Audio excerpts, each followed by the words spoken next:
문재인 대통령은 머지않아 종식될 거라며 성급한 낙관론으로 샴페인을 너무 일찍 터뜨리면서 국민들의 경계심을 낮춰버렸습니다. 메르스 사태 당시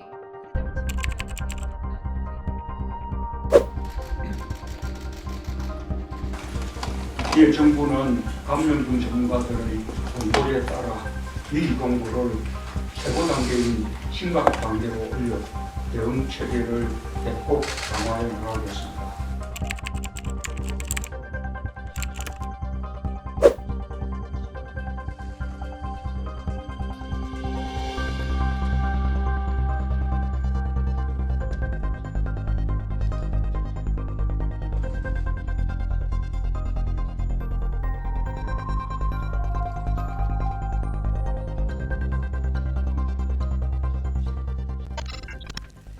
안녕하십니까.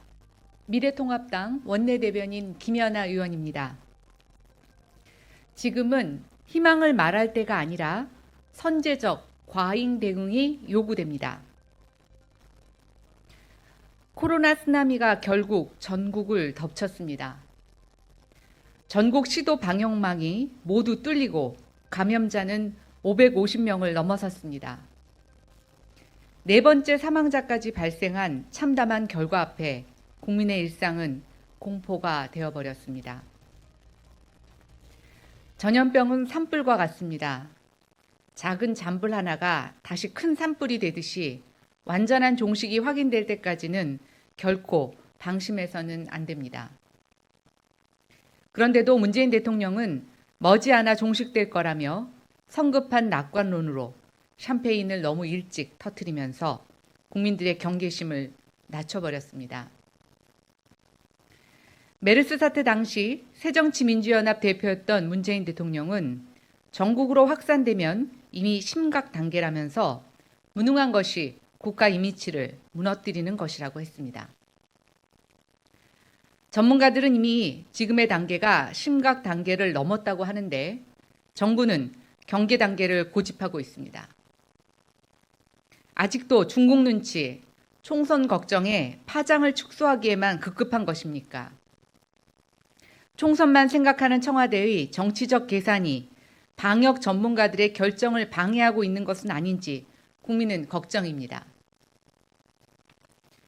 폭증한 감염자를 의료 시스템이 감당하지 못하는 수준이 되면 그 결과는 대재앙이 될 수도 있습니다.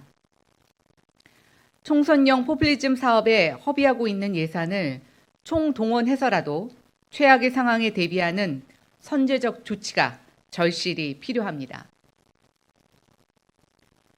얼마 전 우한 폐렴 용어 맞기에 급급하던 정부는 정작 대구 코로나라는 표현으로 국민을 분노케 하였습니다. 중국은 친구라면서 문재인 정부에게 국민은 도대체 무엇입니까?